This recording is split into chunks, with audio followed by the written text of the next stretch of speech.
Bom, eu tenho me decepcionado muito e cada vez mais com o cinema brasileiro, né? Então, tem um amigo meu chamado Fernando Monteiro, que é escritor, e que eu compartilhava muito com ele essa visão sobre o cinema nacional, né? E ele me falava uma coisa, ele fez uma figura de linguagem muito interessante. Ele dizia que quando ele chegou no cinema na década de 60, no final da década de 60, ele dizia que é como se tivesse chegado numa festa, no final de uma festa, entendeu? Ou seja, a festa já está no fim, já está 4 horas da manhã, todo mundo já bebeu o que tinha que beber, todo mundo já fez o que tinha que fazer, entendeu? Então, essa imagem eu acho que é perfeita para descrever o cinema brasileiro atual, entendeu? Então é como se a gente recebesse tudo de segunda mão, sabe? Parece que não tem nada de originário, de fundamental sendo feito, né? Não existe um filme que você diga, esse filme precisa ser visto no Brasil de hoje, entende? E isso é porque as pessoas têm uma tendência muito ideológica no cinema nacional, né? E como é que essa tendência ideológica se reflete na realização dos filmes, né? É num esquematismo, por assim dizer. Vamos dar um exemplo, o filme Aquários, o filme recente mais famoso do Brasil, que representou o Brasil no Festival de Cannes, né? O filme tem muitas coisas interessantes, né? Eu recomendo que as pessoas vejam, inclusive, mas ele tem esse problema de tratar, sob o ponto de vista, aquele maniqueísmo socialista, entendeu? Por um lado está o empresário, por outro está ali a pessoa boazinha, independente, na visão deles, né? Então, e o recorte sempre de luta de classes, entendeu? Então, é nesse sentido que as coisas começam a ficar complicadas, porque você vê que as pessoas ali não estão tratando de uma experiência originária no cinema, mas elas estão tentando fazer um esquema baseado numa teoria. Qual é essa teoria? Principalmente a teoria marxista, né? Ou seja, de luta de classe. Ou seja, existe uma classes que estão lutando contra a outra. Existem classes que são mais, né? Existem classes que são essencialmente mais, existem classes que são essencialmente boas, né? Por exemplo, e no caso, os empresários, as pessoas que empreendem, essas são as pessoas más que estão ali para atrapalhar, que estão ali para explorar o trabalhador, as pessoas puras de coração. Então isso é muito curioso. Agora, por outro lado, existe uma tradição de esquerda muito forte e muito nobre no cinema brasileiro, né? Por exemplo, eu posso citar 3 cineastas: Joaquim Pedro de Andrade, Leão Risma e Glauber Rocha, né? Então essas pessoas tinham essas pessoas que fazem cinema hoje têm essas referências, que são boas referências, mas o problema é que elas caem nesse esquematismo que eu chamo, né? E no maniqueísmo, né? Então, o cinema nacional, ele padece dessas questões. Os grandes temas do cinema brasileiro atual são luta de classes, identidade sexual, né? E identidade social, identidade de grupos e tal. A grande questão é essa. Então, o que é que se espera quando você vai fazer um filme para apresentar para um edital? Você faz um roteiro, você quer fazer um filme e você apresenta para um edital. Se espera que você fale desses temas, entendeu? Se você não falar desses temas, as pessoas já ficam ariscas. Eu vou dar um exemplo. O diretor de fotografia do meu filme, O Jardim das Aflições, que é Daniel Aragão, ele é foi herdeiro de um engenho lá no Recife, um engenho muito antigo, né, que tinha uma fazenda e tal.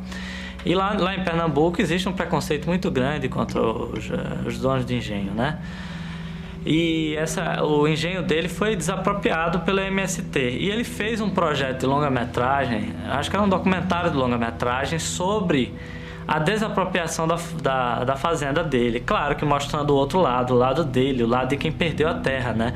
O lado de quem perdeu uma coisa que tinha uma ancestralidade que estava na família há séculos, digamos assim, né? Então, claro que esse filme não passou, né? Mas o interessante é que uma das pessoas que julgou, uma mulher, inclusive, que julgou, que estava lá no pitching, né? Que faz aquela conversa para você argumentar em favor do filme, ela disse que era um absurdo existir um filme desse, que mostra o lado dos exploradores na cabeça dele, e não dos explorados, né? Então, isso aí demonstra como as pessoas pensam, né? Ele escreveu sobre isso no Facebook. Acho que é interessante ler esse relato, né?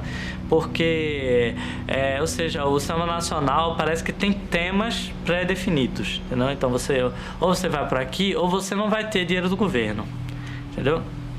Isso é uma coisa muito séria, porque, por exemplo, as pessoas falam muito contra a Lei Rouanet e a Lei do Audiovisual, né? Mas, na verdade, em tese, a Lei Rouanet não julga o mérito artístico do projeto, somente o orçamento. Em tese, né? Porque a gente sabe que dentro daquelas instâncias governamentais, as pessoas podem tentar evitar um projeto ou favorecer outro, né? Por questões ideológicas ou por questões digamos, de mérito, julgamento e valor, que não deveria ter, né? Mas o grande problema são os editais. Nos editais existe uma comissão que vai julgar os projetos submetidos, né? Então, quais são os critérios da comissão?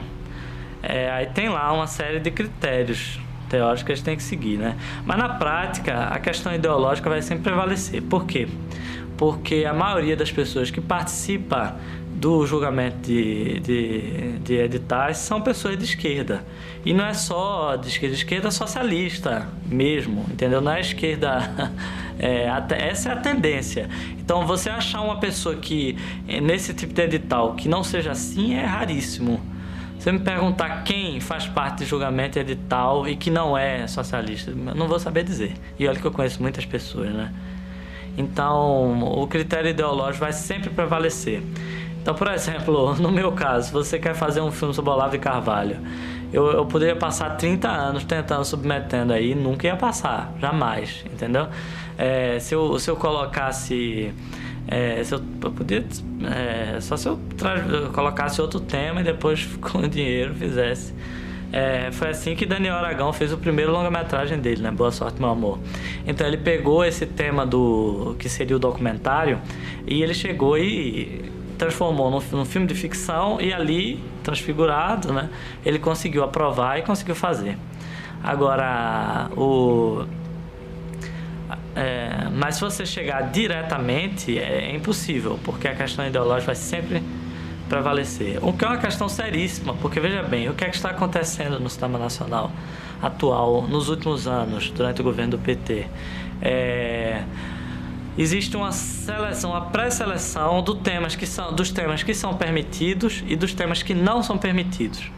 Entendeu? Por exemplo, se eu quisesse fazer um filme sobre a Mariana Chauí, eu poderia, esse seria permitido.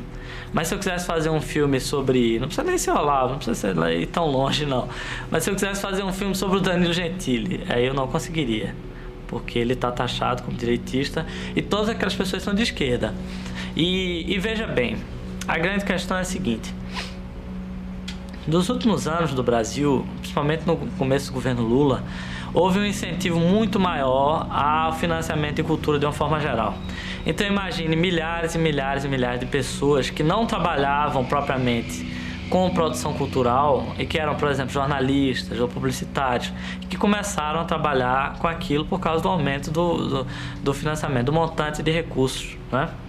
Então, essas pessoas devem a esse governo a existência da sua atual condição social, profissional, financeira, entendeu? Então, quando você, por exemplo, quando a gente começou a ameaçar com o impeachment, né? Quando a coisa começou a ficar séria, quando a coisa começou a andar, eles ficaram absolutamente desesperados, né? Porque esse é o governo que vai sempre tentar aumentar recursos para eles, desde que eles se mantenham na linhazinha ideológica, né? Essa é a condição. Aí você me pergunta, você tem exemplo concreto disso? Eu tenho. Por exemplo, vamos voltar a Daniel Aragão.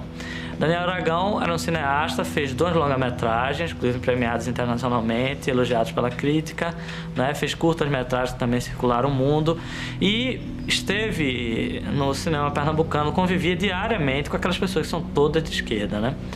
Então, durante anos, esse foi praticamente a família dele, né? Todo mundo que queria fazer cinema se juntava a essa gente e começava, né?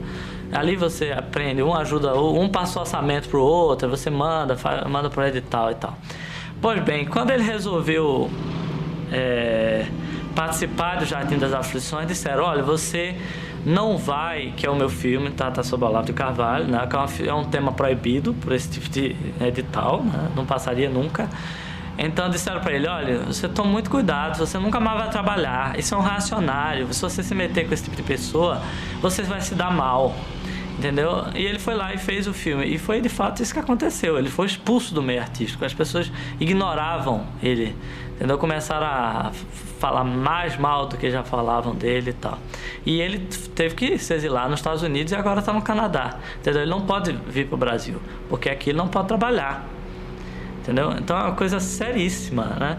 Então, você imagine, ele recebeu dinheiro para fazer o longa-metragem dele, dinheiro do governo, né? Se ele tivesse colocado publicamente contra o PT, o que teria acontecido?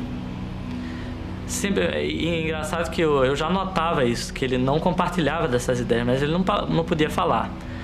Então, vamos lá, o que é que teria acontecido se em 2010 ele tivesse dito, olha, eu vou votar no candidato da oposição, não vou votar em Dilma.